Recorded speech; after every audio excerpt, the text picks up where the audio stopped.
Hey there, we're the Tailspinners, and this is our submission.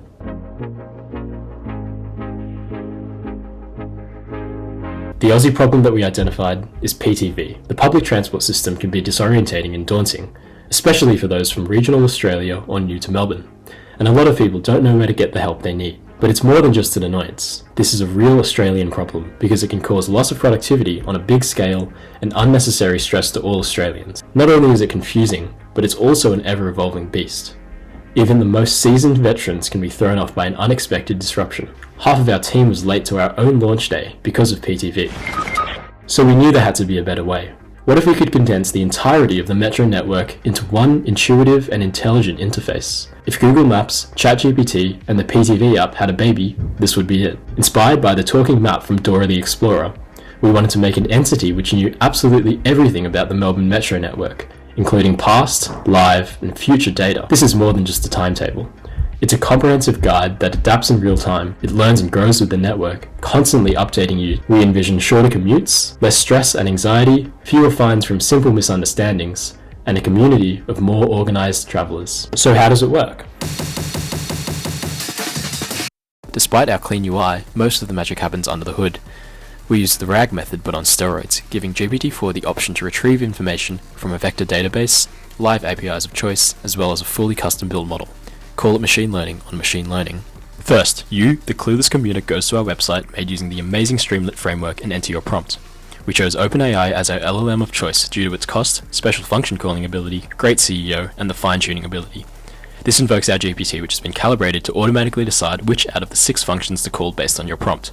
These functions include A. The vector database. Stationary data is stored in an in-memory vector database and queried with vector search. Don't be fooled, this data was painstakingly scraped by our web scraper, using a lot of beautiful soup, and when he gave up, he built crawlers to finish the job for him. This allows us to ask questions super specific to PTV and get rapid, non-hallucinated answers. The present data, using a combination of open source and custom-built APIs. Well, PTV hasn't granted us access to their API yet, so Will worked hard on a workaround to pull live data from the PTV website. Other APIs include current location, directions API, and weather.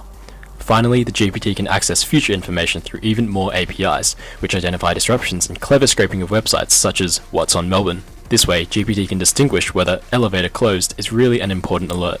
But isn't this just a GPT wrapper that can call APIs? Well, I also handmade a gradient boosting model using scikit-learn. This model is trained on data manually collected from a variety of public and private web forums, some less sensitive than others. The model is trained on fresh data at the start of every day and then baked into a joblib file for zero latency API access. Also, I scraped that one Google Maps thing, and then, in RStudio, used spline interpolation to fit a rough regression model. This gave me an estimate of foot traffic at every single time of day, 7 days a week, for every single train line. Monday, Tuesday, Wednesday, and Thursday. Finally, all of this data is aggregated and palmed back to our model, which was carefully fine-tuned using over 30 different prompts and answers. Time for some real examples. Hey, I'm Sam. Tomorrow's a big day, my machine learning exam, which I'm totally going to ace, by the way. Nerd alert. But I can't afford any public transport hiccups. Could you run me through any line disruptions and help me plan an airtight travel itinerary to the university? Hi, my name's Karen. I don't like people. I really like my own quiet and personal space, especially during my commute. If I leave from Cranbourne Station to the city right now, what are the chances of me being able to get a seat where I can enjoy some solitude? Hey, I'm a primary school teacher. Next week, I'm taking my class of 20 grade 5s on an excursion to Werribee Zoo. Would you be able to help me plan an itinerary, as well as draft an email to send to parents to make sure their kids are all prepped for the trip? Hi there, I'm Molly. I'm an exchange student who just got here, and I'm still figuring things out. I'm meeting my friend at the top in the city tonight. How can I get there from my house? By the way, I just spent hours perfecting my hairstyle. Do you think I need an umbrella for today? G'day, I'm Harold, fresh in from the countryside. I'm new to the big city and I'm a bit puzzled by public transport here. I've been told I need a My Key card, but I don't know what that is, I don't know where to get one, and I don't know how much it costs. Can you help me? I'm starting my new job tomorrow, and between you and me, I've just spent a small fortune on this new wardrobe. Are there any insider tricks you can share on how to save money on the PTV system? And that's all there is to it. Whether you're a first-time visitor or a daily commuter, our web app empowers you with information at your fingertips.